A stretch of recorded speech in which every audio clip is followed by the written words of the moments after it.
The sun hung low in the sky as Adanne sat in the small dusty courtyard of her grandmother's house, her hands absently pulling at the dry grass beneath her.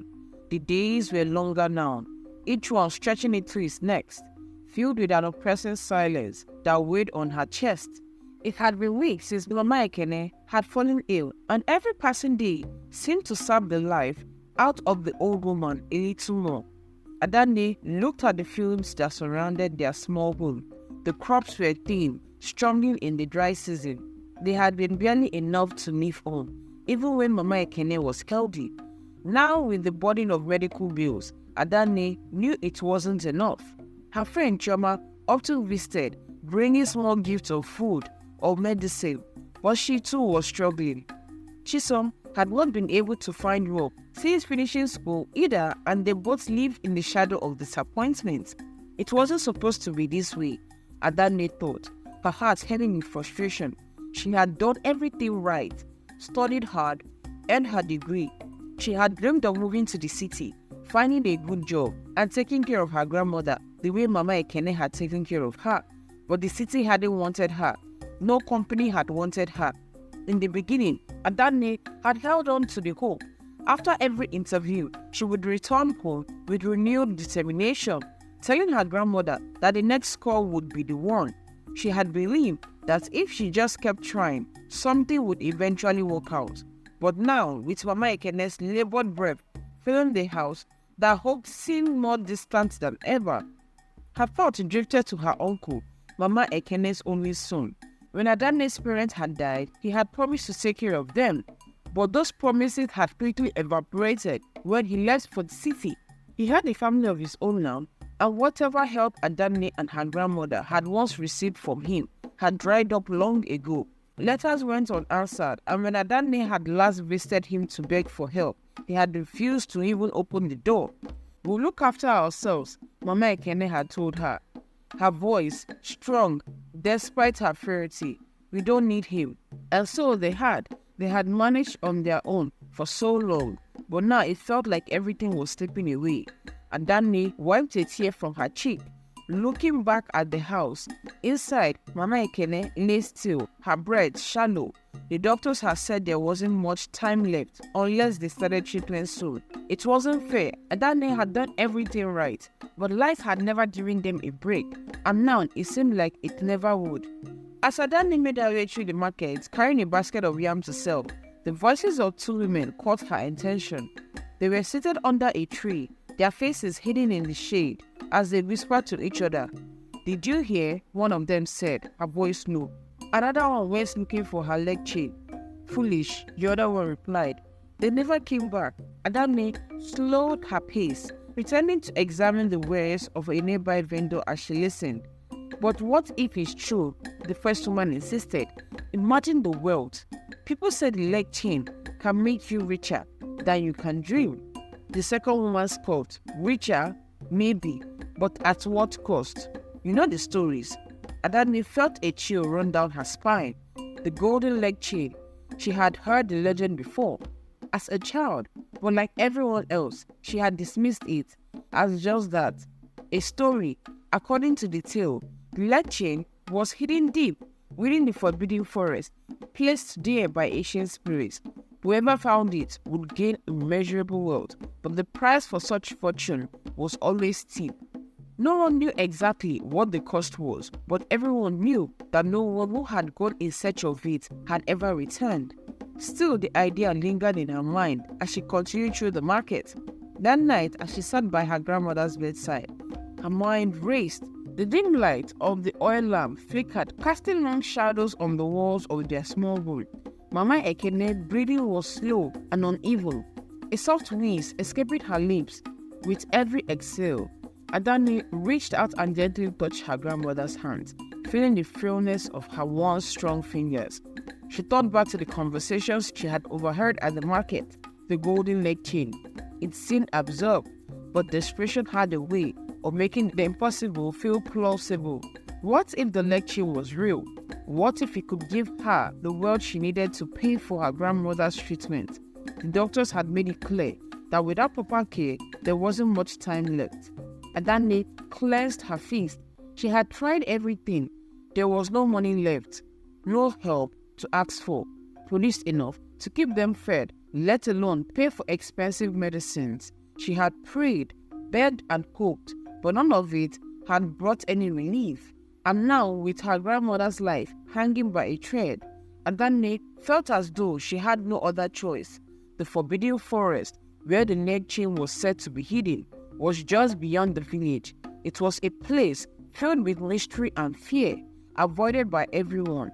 Children were warned to never go near it, and those few brave souls who ventured in search of the legendary chain were never seen again. But maybe they hadn't been brave enough. Maybe they hadn't had the right motivation. "I can do this," she whispered to herself, her voice shaking. "I'll find the chain for Mama." But even as the thoughts filled her with determination, doubt clawed at her heart. The legend spoke of a prize for the wealth the leg chain bestowed, a prize that would not be predicted. Was it a price she was willing to pay? What if the cost was more than she could bear? Her gaze drifted to Mama Ekene's face, lined with age and softened by the years of sacrifice and love. She remembered the way her grandmother had always been there, supporting her through school, encouraging her when life became difficult. Adanne couldn't let her go, not without a fight.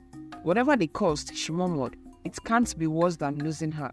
The next morning, Adanne stood at the edge of the village, looking out at the distant line of the trees that marked the beginning of the forbidden forest. A heavy mist clung to the ground, and the air was thick with silence.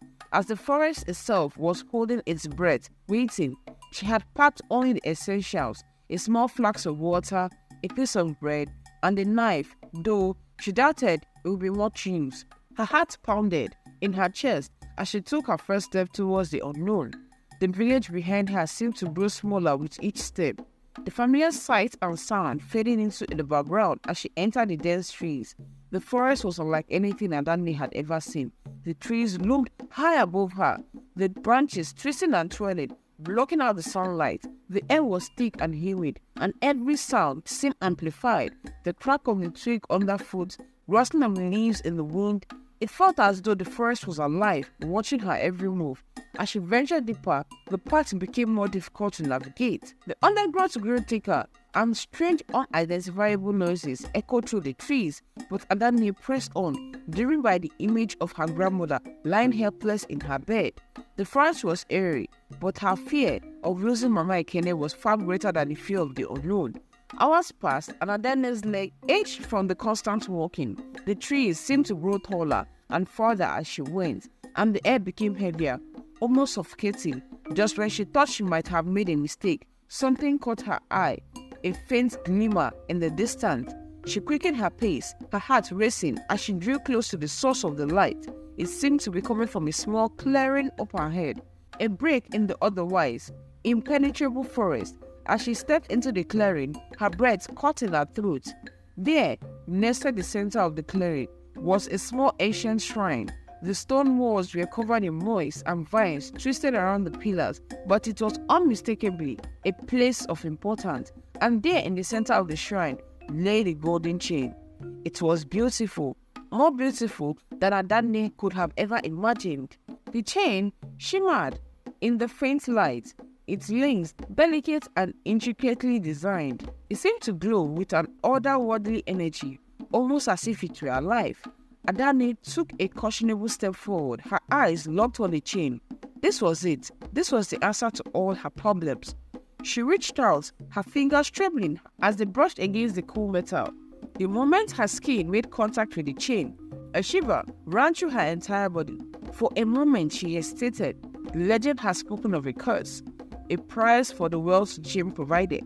But then she thought of her grandmother, of the doctors, of the bills she couldn't pay. "I don't have a choice," she whispered, gripping the chain tightly. As soon as she lifted the chain from the shrine, the air around her seemed to lift. The clearing grew darker, the once peaceful forest now filled with an unsettling silence. Adanne's heart pounded in her chest as she quickly fastened the chain around her ankle. It fits perfectly, the weight of it oddly comforting. For a moment nothing happened. She stood in the clearing, waiting, her breath shallow. Then slowly she began to feel a warmth spread through her body. starting from the ankle and moving upward. It was a strange sensation, like being wrapped in a blanket of heat. And then came the voices, whispers, faint and indistinct echo through the trees. And then they turned in every direction, but there was no one there. The voices grew louder, a cacophony of murmurs, and filled her mind, but she couldn't make out what they were saying. Suddenly, she felt a sharp pain in her ankle. She looked down at the leg chain, but it looked the same as before. The golden links gleamed in the dim light, but the pain persisted, growing stronger with each passing second. And then they gritted her teeth, trying to ignore the discomfort. She had come this far. She couldn't turn back now, not when she was close to saving her grandmother. And then they wheezed as the pain in her ankle intensified. It felt as though the leg chain was tightening, its once delicate links now pressing hard against her skin. She bent down trying to pull the chain off, but it wouldn't budge. Panic began to well up in her chest. She tugged at the chain again, harder this time, but it seemed firmly in place, as though it had been fused with her flesh. The whispers in the forest grew louder, more insistent. They seemed to swarm around her, filling her head with strange words she couldn't understand. For a moment, she wondered if she had made a terrible mistake. The legend had spoken of words, though no one had ever said what the cause truly was. Now, standing in the eerie silence of the forest, she began to fear what she had unleashed. But then, just as quickly as it had started, the pain subsided, the whispers faded, and the air around her grew still. The chain, though still snug against her skin, no longer hurt. It was as if the forest had accepted her.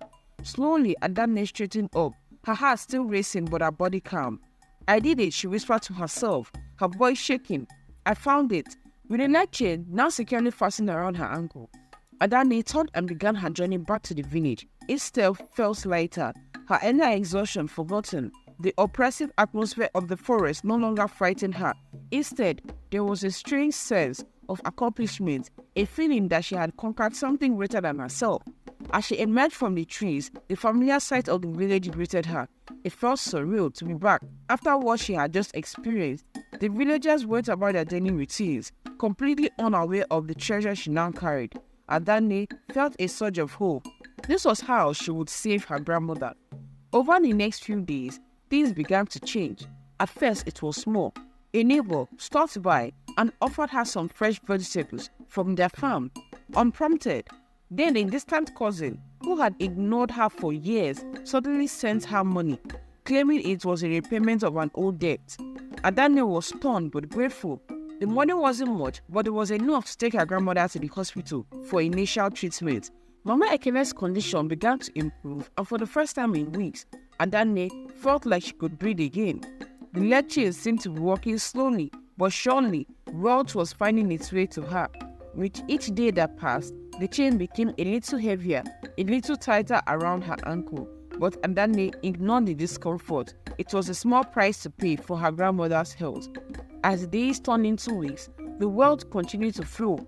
People who had never given Adane a second glance were now offering her money, gifts, and opportunity. She received a message from an old employer in the city, inviting her to reapply for a job she had been denied months ago. Her once barren fields began to flourish, crops growing faster and healthier than she had ever seen. But with the wealth came something darker.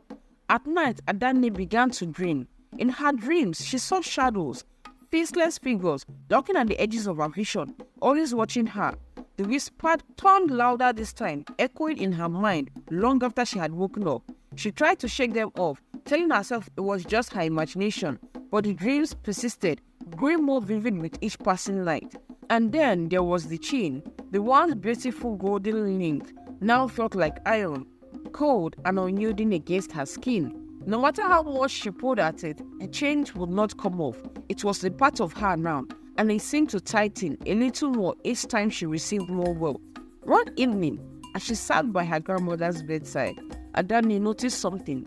Her grandmother, who had been getting better, now seemed distant.